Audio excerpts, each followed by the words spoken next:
dynamic panel led by Mr. Manoj Kohli, Building Youth Leadership for the Next Decade of Growth in.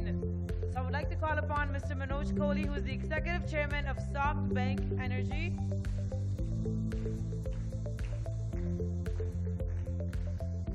He plans to invest $20 billion in the solar energy in the coming years. What a fantastic idea, sir. Welcome. With that, I would like to bring upon our next panelist, Mamta Shaikai. You can please come up on stage. She's the COO of Bharti Foundation. Would now like to invite Seema Pangai to come up on stage. She's the Chief Police Officer at Mahindra Defense Systems Limited. A big round of applause for Mamta and Seema. Next, I would like to invite Shweta Shahane to come up on stage. Chief Police Officer at Mahindra Defense Systems Limited. Next, I would like to invite Shweta Rajpal Kohli, Sangeeta Talwar, Nishta Satyam, Miss Sriram,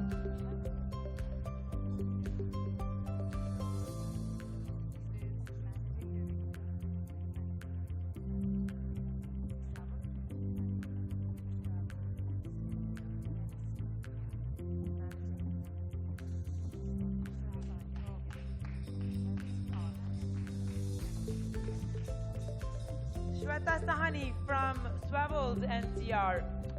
What a dynamic panel we have this afternoon, ladies and gentlemen. A big round of applause, led by Mr. Manoj Kohli.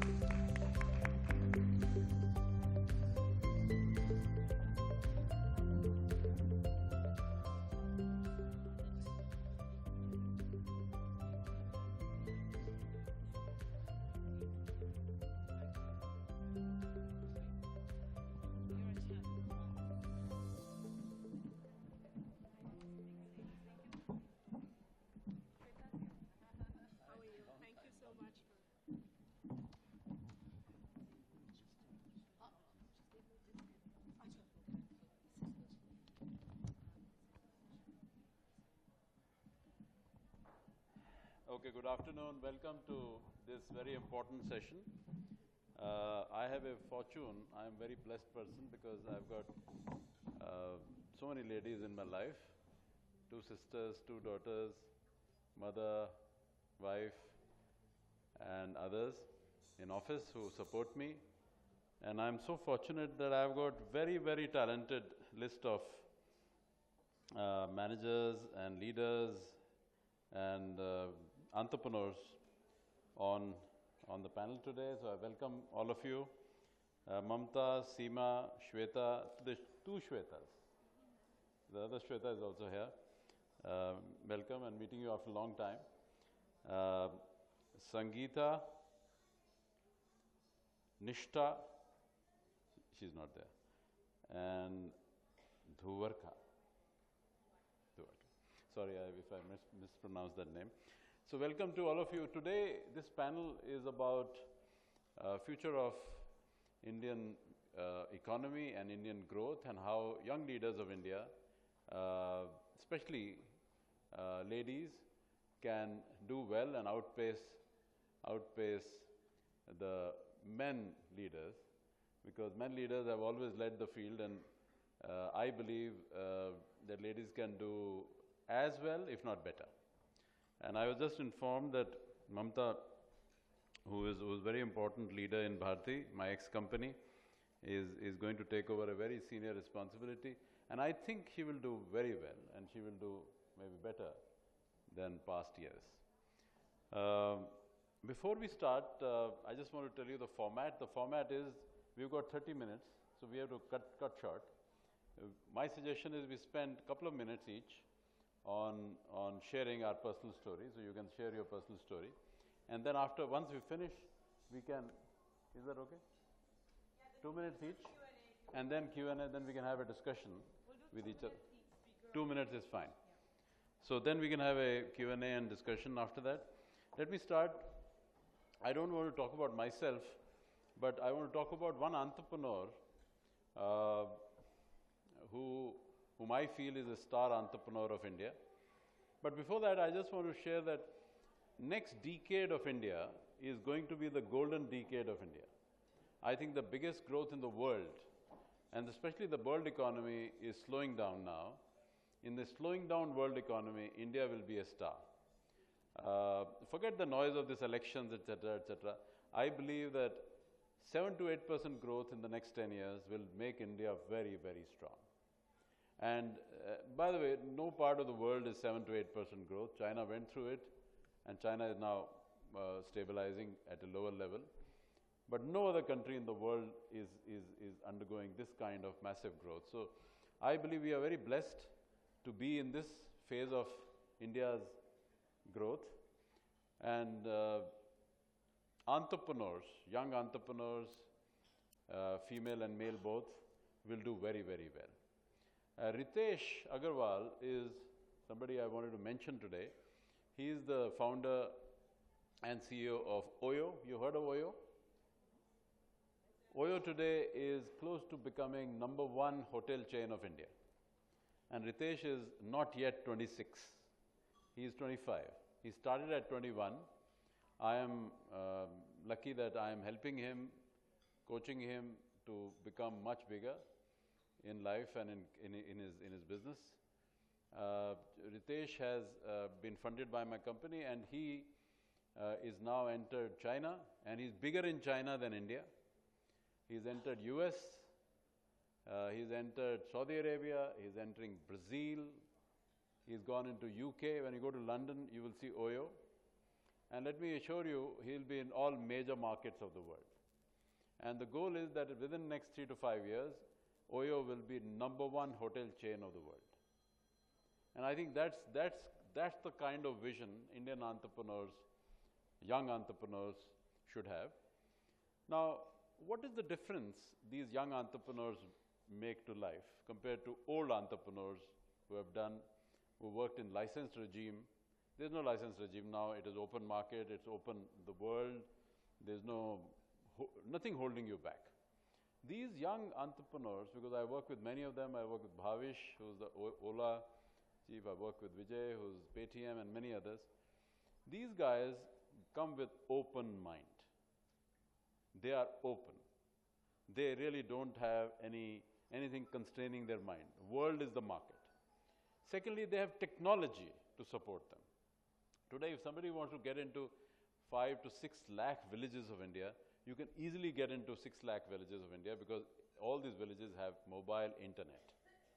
So they love technology. They love not only mobile internet technology, they love AI, artificial intelligence, which is the base of their major success.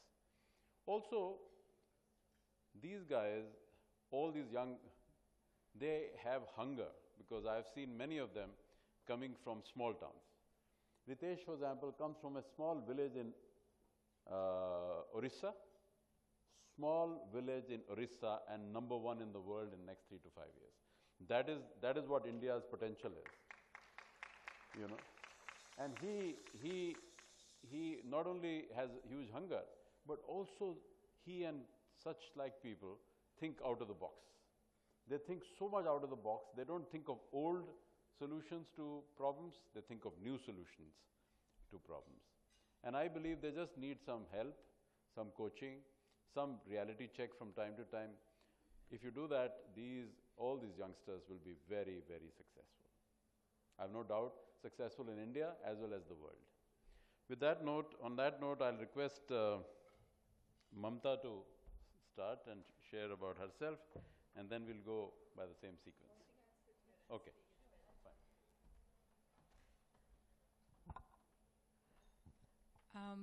So when I had come in, there was a panel where there were these young girls, and they were sharing their journey with football. And I was thinking about myself. I come from a very lower middle class family, not as underprivileged as they are, but I remember that I wasn't a person who was fluent in English. when I went to college. I was little diffident by the time I did my MBA. But, there have been 3 life lessons which have brought me where I am today.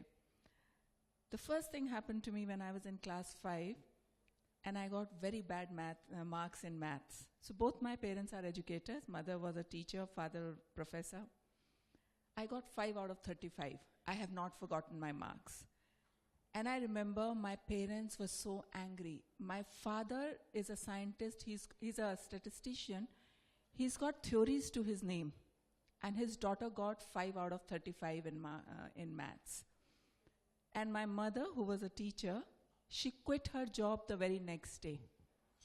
Saying that those were not the days, and we couldn't even afford maids at home or tutors at home. That thing stayed with me. Because what it taught me was how important education is for my parents. And they told me that. My father said, whatever you become, you will only become, and by education they meant go on learning every day. So even today when I sit down at night, there are 2 things I do. Whatever I learned, even if it's from somebody's behavior, some good behavior, something positive, especially from young people. Second, I write my gratitude story, because every day there is something nice and kind which has happened to you. Second thing my father told me, once you start something, finish it. So when I take up a project, I take it to logical conclusion. And third, and that is the reason I am where I am today, he said, if your pen, what you write from your pen, does not benefit anybody, there is no point in getting educated. So I have used all my skills and my education to do work in Bharati Foundation, where we are reaching out to more than 500,000 underprivileged children and giving them hope for future.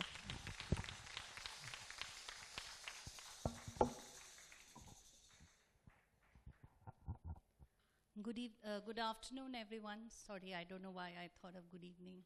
Maybe. It's a pleasure and honor to be here. Thank you so much for inviting me. My story is something different. I've been very, very fortunate. I started working the age of 18 years old. I'm from Old Delhi, in a very little conservative family, 5 siblings being the youngest. And I was the only one who studied in English medium school at that time. And that only because my older siblings insisted that I should go to a better school. So with their support, I studied. And fortunately, my elder brother, who migrated to US almost 40 years back due to his work, he sponsored me for further studies. So that was a very, I would say, a life-changing experience for me. He said, I sponsor your ticket, but then you have to really fund your tuition. So what I did, coming from Old Delhi, like Chandni Chowk area, 18 years old, never gone out of Delhi. Here I go to a place called Chicago, and I get to work with a camera store, because photography was very different those days, all manual things. And I was standing behind the counter selling cameras to Americans. So you could imagine in the 80s, I think it was 80, 88, 86, like that year, you could imagine how it would be. And I would wonder that if they are giving a command here, how the printout is coming there. So I'm from that era. And then I've grown up with the era. I came back to India, joined Telecom. Telecom was just booming, and we all know Mr. Manoj Kohli. He's been the pioneer from that industry. So I had a very long innings with Telecom, almost 15 years. Then somewhere some wisdom came that why not I look for a different industry. And I'm a HR professional, by the way, now.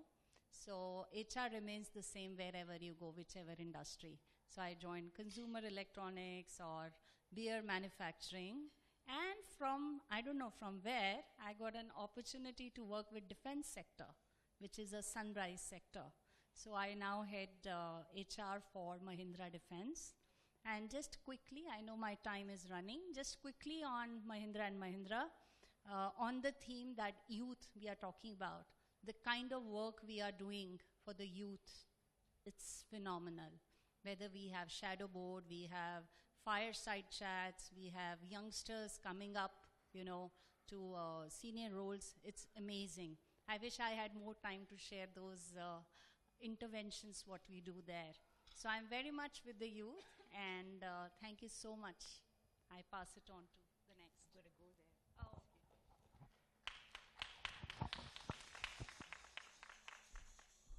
Hi, everyone. Good afternoon. It's very difficult for me to wrap 35 years into 2 minutes, so I'm not going to try and do that.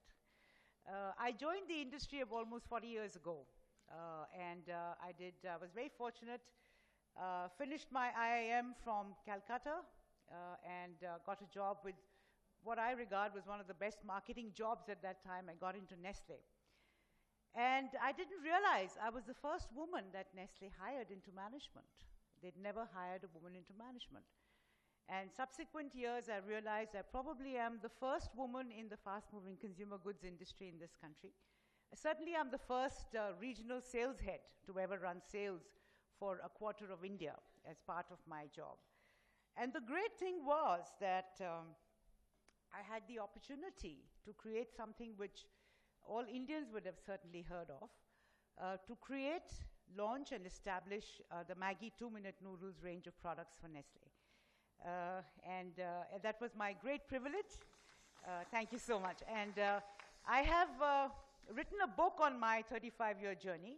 It's called The 2-Minute Revolution, but it's not about noodles alone. It's about a lot of leadership and business lessons that I learned in my long tenure with 4 different companies, very different functions. I ran sales, I ran marketing, I ran innovation, I ran a whole region, I ran human resources. So I was vice president for Nestle for India, and everything in human resources, including factories, co-manufacturing, corporate, everything I was responsible for. So it was a wonderful career, I must say. All careers have lots of ups and downs, and I think a couple of messages that I want to share with you from that is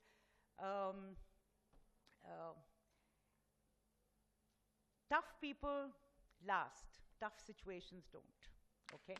So it's very important, thank you, Harbeen.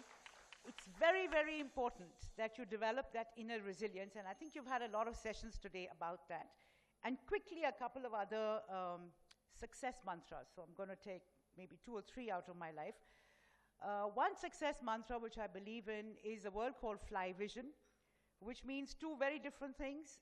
The word fly means to fly with the birds, to have a great strategic view of what you're doing, to shift your horizons, to look out and see what future can you create. Okay, that's one. The other part of that fly vision is to have the vision of a fly, because just having great strategic vision never built your business, never sorted your life, never built a relationship. So you need to implement and execute brilliantly what you conceive in that strategic vision. And that's the other part, which is fly vision. And those 2 words, I think, are very much a part of the way I've approached things in life. The other quick one I want to leave you with is 3 words: courage, confidence, and compassion. So courage to make your own choices, courage to take decisions. Confidence to stand behind the consequences of your choice and of having made those decisions. And you can be sure that each one of them has consequences. So you need the confidence to be actually look at the mirror and tell yourself, I like that person, I love that person, what you're doing is correct. You have to have that confidence. And the third one is compassion, which is please understand what people who are implementing your decisions and who are part of those choices you're making, what are they going through?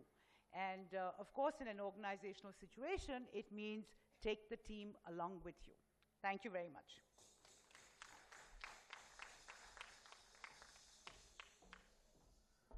I thought I'll take the stage as well because I'm more comfortable standing and talking.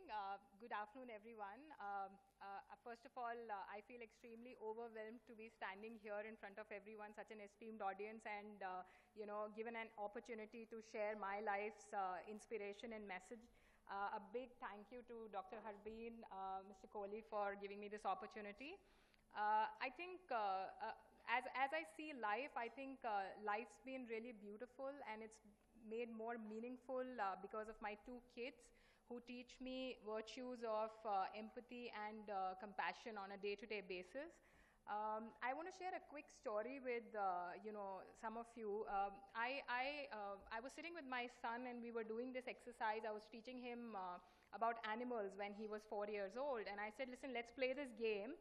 Why don't you tell me what animal do I look like? And in my mind there were a couple of these options running. I thought he'll say Leo because he'll say a lion because I'm a Leo. I thought he'll say giraffe because I'm tall. While I was eagerly awaiting that answer, he looks at me and he says caterpillar.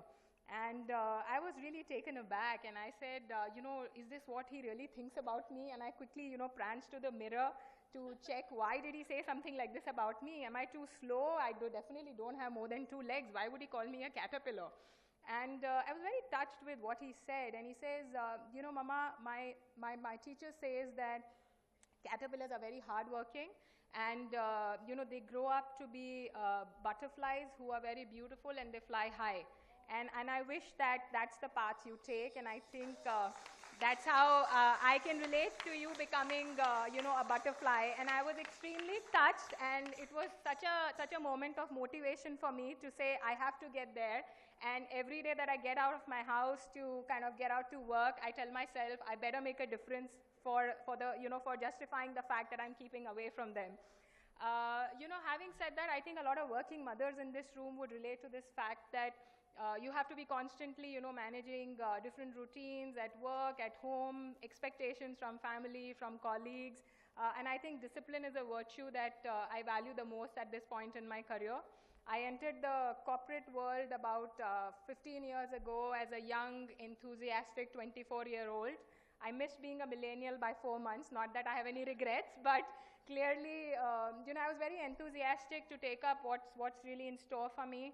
I'm an architect by qualification, and I joined this real estate consulting firm, and 2 years after having kind of just about settled into my role, I was suddenly presented with an opportunity which was diametrically opposite to what I was doing. I was told, do you want to be a broker, a commercial real estate broker?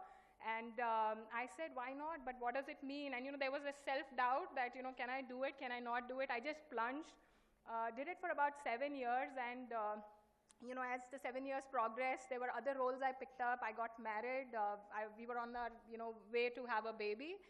But I think somewhere in my head, I had this constant itch that, I need to do more. And I guess that's a very millennial thing, though I'm not a millennial, but I kind of constantly fall back on that. And I think when you need something very desperately, the universe kind of comes around and puts it in front of you. And I was presented this opportunity to set up a brokerage unit for a very large real estate firm. And I knew, given the pressures of, building that business is going to be really great. But at the same time, I was also 7 months pregnant. So there was a choice where, I could do it or I couldn't do it. And I just, without thinking, just plunged back into it again. I guess the point that I'm trying to really make here is that you're a product of the choices you make, which are the decisions you take in your life. It's not really about circumstances. It's really about, making the right decisions. And clearly with, support from my family, my partner, my parents, I've really kind of enjoyed this journey immensely. And I think clearly if you're passionate about what you do, it's really very, very satisfying to lead a life where, you can put your head high and say you made the right choices. And I think that's been really my life's lesson. I have a long way to go, but in 2 bits, very excited to be here. Thank you so much.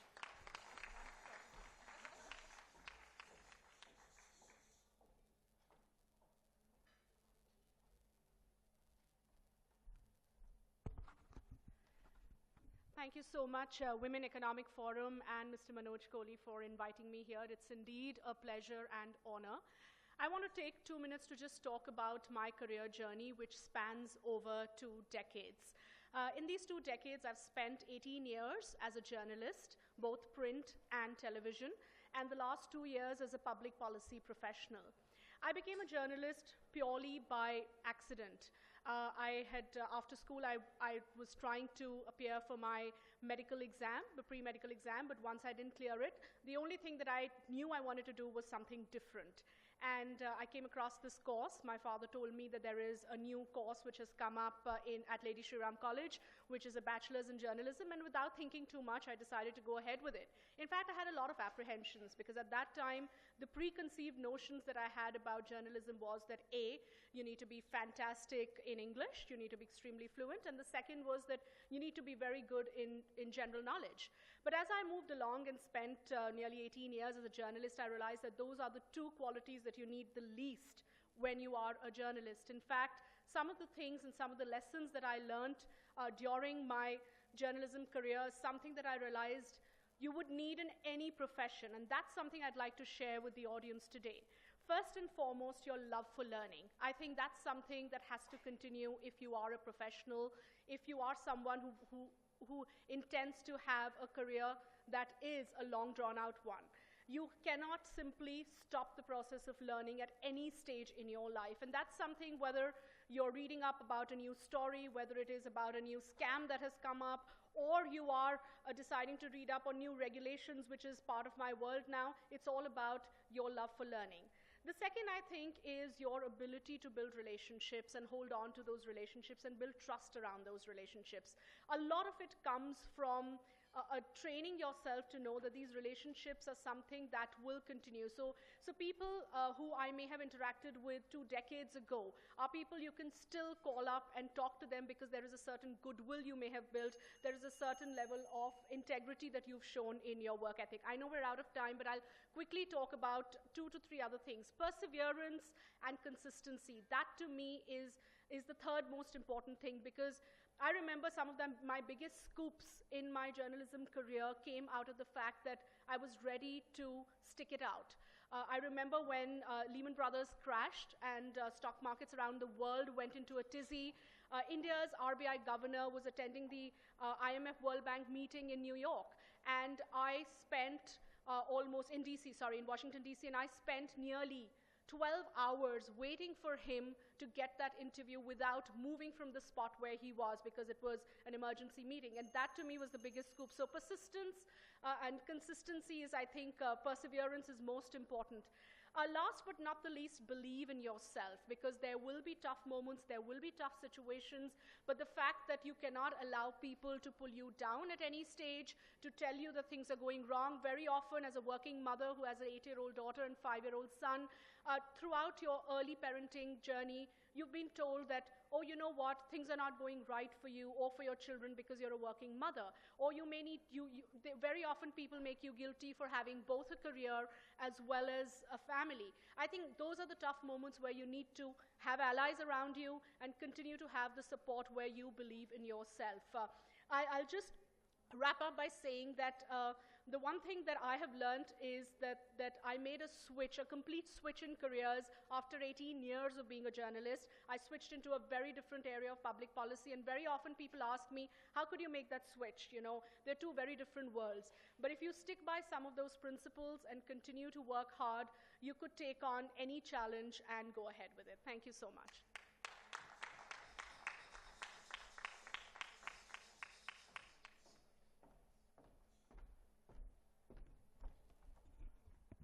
Good afternoon, everybody. It's really a privilege and honor to be here among you all. And I'm also privileged to talk about not just my personal journey, but for the organization which I work for, UNICEF. Let me start by talking about my personal journey, but I also would like to talk about the hopes and dreams of more than 1 billion young people in this world. In terms of my personal journey, at the age of 14 years, I had to make some critical decisions. I was at a juncture where my father left our family. My mother was going through mental health illnesses. But at the same time, I also had a life of privilege and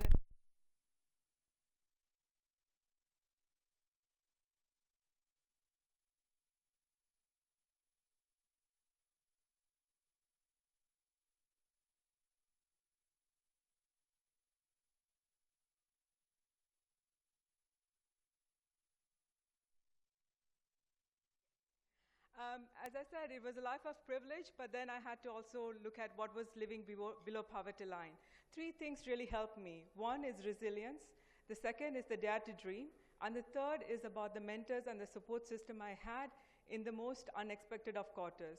My cousin sister, who was only a few years older than me, my school principal, and there were many others. This also helped me in terms of who I am today, because my personal journey defined in who I wanted to be as well. I did not want to follow the path of what my parents had defined for me. I wanted to find my own path. And that travel and exposure and work in about 6 different countries showed me moments of not just hopelessness sometimes, when through emergencies of natural disasters, when hopes died immediately, but also what was possible. I met many girls and boys who wanted to dare to dream and have those aspirations. And I think it's an honor to work with an organization such as UNICEF, where they're working with many young people and children to give them that agency, space, the opportunities, and the dare to dream and have those aspirations as well. The second came in terms of my own daughter who has special needs. And I think, again, I see that resilience in her. And my hope and dream for other young children and young people, not just in India, but also in other countries, is to have that aspirations as well as challenge themselves. And I wanted to say that UNICEF is working with young people themselves, with the communities, with private sectors, with the government, and bringing on board everybody for a platform called Generation Unlimited. And I think this is a great opportunity for all of you here, and I have 2 key asks, is to check up on Generation Unlimited and be part of this movement. And secondly, I would really request each one of you in your own lives to be able to coach and mentor a young person. Thank you.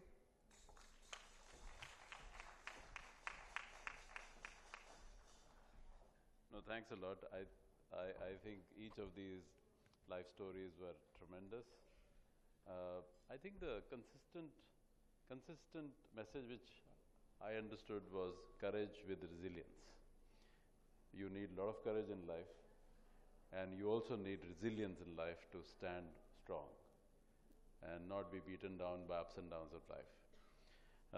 We have about 10 minutes now, and not much time, but I will request all my panelists here to share one big idea.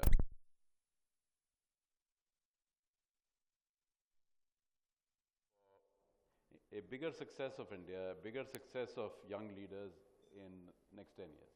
What is one thing which we have to do as a nation to support the youth leaders, to support business leaders or entrepreneurs to become bigger, achieve bigger success in the next decade? So if you can just share that one idea, I think that is enough for next 10 minutes or so.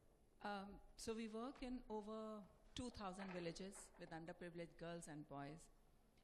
And as Bharti Foundation, we've realized one big thing, that if you want these kids to succeed in life, you have to give them what everybody is talking about, confidence.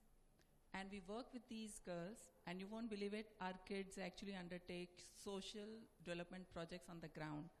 Our kids have stopped child marriages, they have closed liquor vents, they have got roads constructed.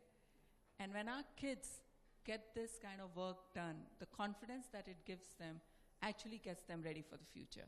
So we're actually building leaders through real work on the ground. Okay, I would like to share something which is not just for youth, for everybody, if I may allow. Believe in 0, 1, 2, 3. So what is 0?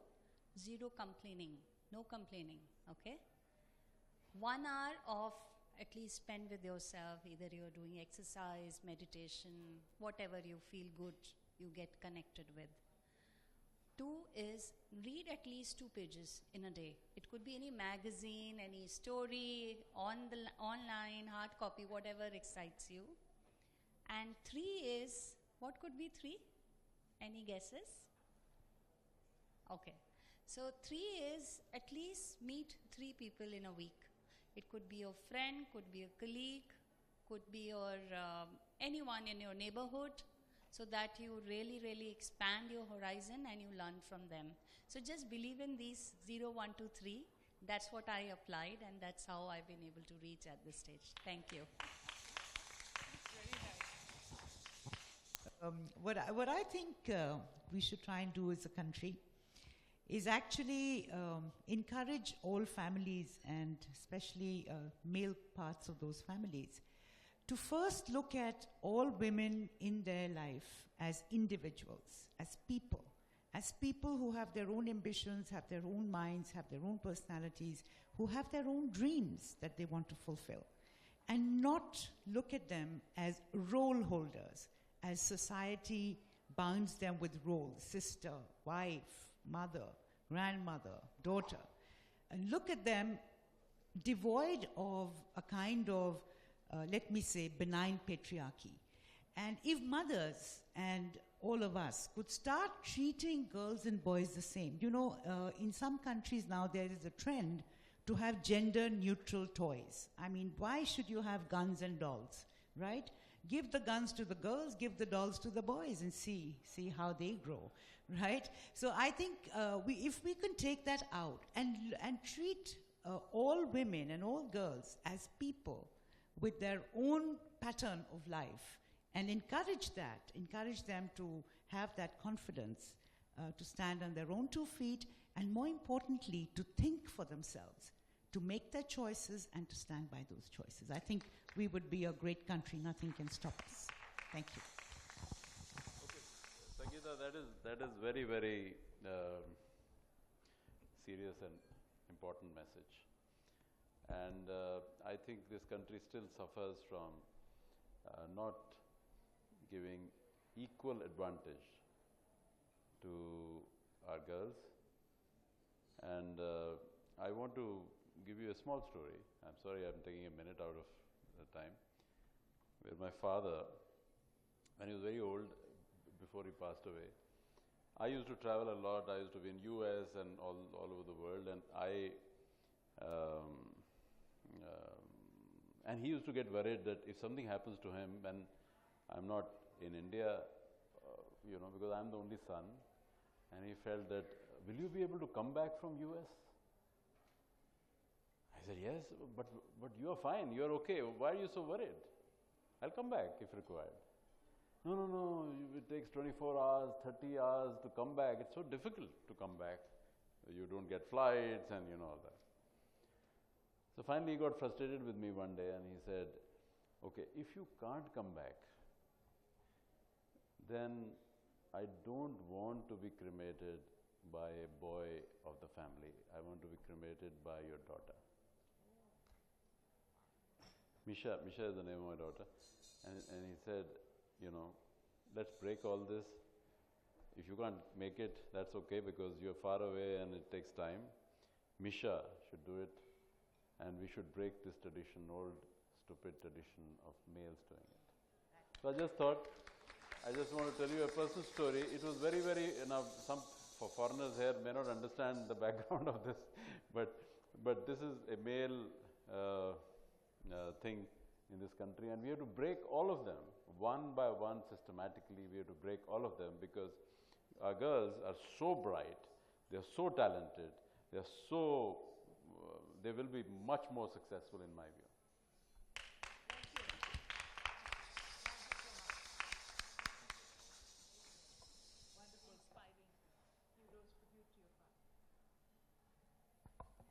I think, in my opinion, young mentors as young entrepreneurs, as Mr. Kohli was also talking about, I think we could clearly benefit from creating a community of mentors, who could actually pick up the right ideas, because there are so many who want to actually mentor, but they don't really see the right opportunities, where can you actually go out and help. So maybe we could, look at creating a community of some of these ideas and startups, like it happens anywhere outside the country. And we could have, key mentors pitch in, whether it is in terms of time, whether it's in terms of capital. I think somewhere kind of formalizing this whole, concept will be really helpful to lead the entrepreneurial generation for the next decade of growth. From my side, I think I already gave my idea. But I really think that each and every girl and boy are the heroes of their story. And I think us as adults would be able to ensure that we provide them that kind of space and agency and opportunities, and facilitate in achieving their dreams and aspirations. And as I had requested, if each one of us can bring about that change in that one person's life, I think that will really have that multiplier effect and amplify the results. Thank you.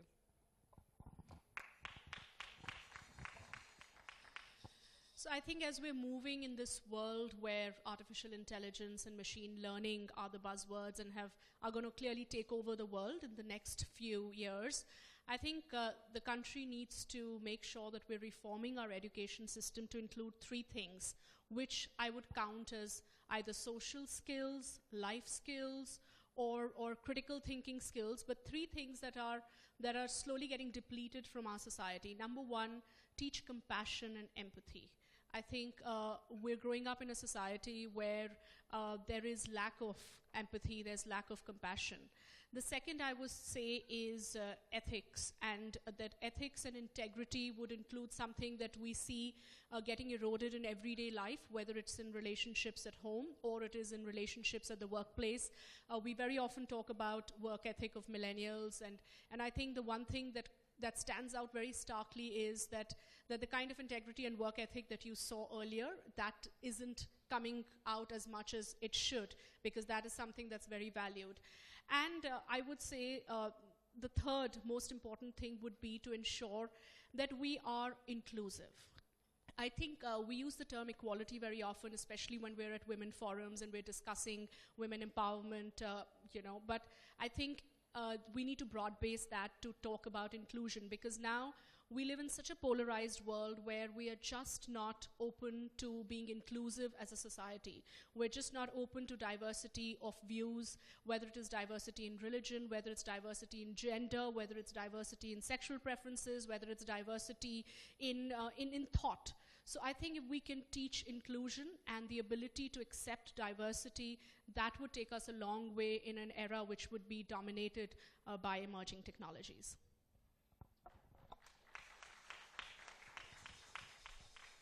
Thank you. That was a fantastic message. I believe that education and educated people, now let's say out of 1.3 billion, if half of our population is educated, another half are less educated, so there's a responsibility of half the population to make all these changes. Because only education can lead these changes. Changes of ethics, changes of compassion, changes of equality, changes of inclusiveness, changes of girl-child being given the required encouragement. I think these are very, very big societal changes, and I believe that the biggest input will be education and how educated people should modernize the society. And only educated people can modernize it. I think some degree of modernization is happening, but I think much more to go. So I'm really grateful for the panel to share such wonderful thoughts, and I'm also grateful to Harbeen to invite all of us. So thanks a lot.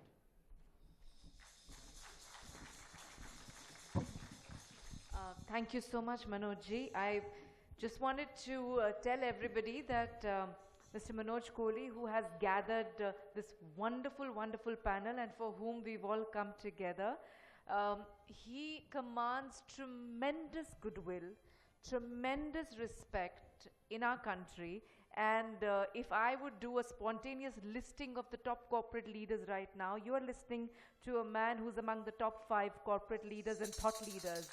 So we are extremely privileged, Manojji. You're a doyen in the industry, that you took up this time, you agreed to our humble request, and you put your effort and energy. I know you travel all the time, and yet you took out time for this.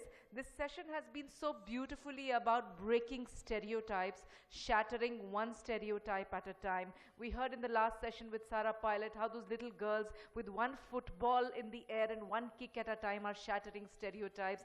And that's exactly what you shared. And I want to tell you how, Manojji, you are shattering one stereotype at a time by being the kind of leader that you are. Because normally the idea of a leader in role play exercises where you say, okay, you are the boss of this company, now do a talk. And suddenly this authoritative, aggressive air comes on the role play person who's playing the boss, right? And nothing could be far-fetched from the truth of you as a leader with so much... Wow. A person of values, a person whose life has been, I was reading an article about you. I'm also from a Sikh family, and how you would go to the Gurudwara with your parents to serve, to serve. And that sort of formed the basis of the ethics and the value system. And you bring all of that beauty inside, outside into your leadership. So there is no dichotomy between this person at home and this person outside in the office. It's the same person, one person inside, outside, through and through, and you bring the best of inside to your leadership outside, uplifting each and every one of us. So thank you very much. I'd like to invite Dr. Harbeen Arora, and please, Manoj Kohli ji, please do join us in giving away the awards. And if I could invite Dwarka as well to help us give away the awards.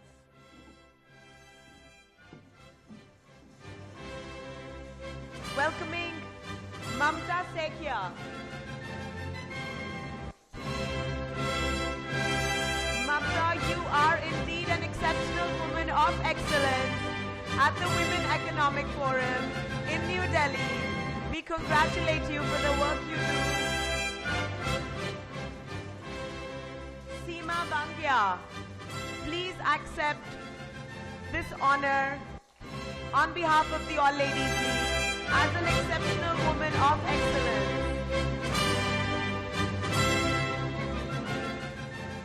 Shweta Sahani, the Women Economic Forum is honored to bestow upon you, Shweta Sahani, the title of the Exceptional Woman of Excellence. Shweta Rajpal Kohli.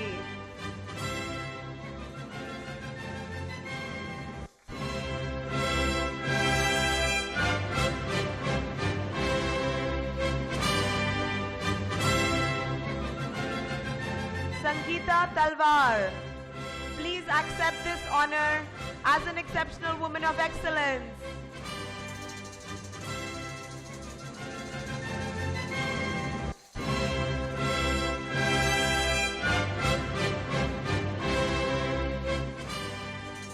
Please come together for a group photograph.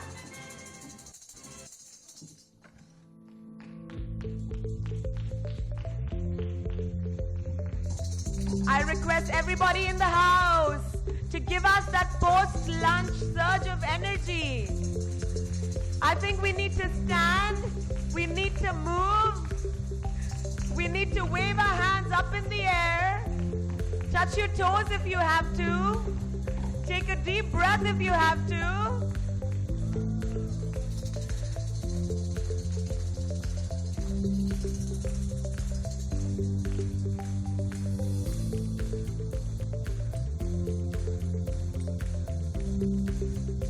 Much learning, much wisdom from these industry stalwarts from across the board in India, helping us through our journeys. What an honor.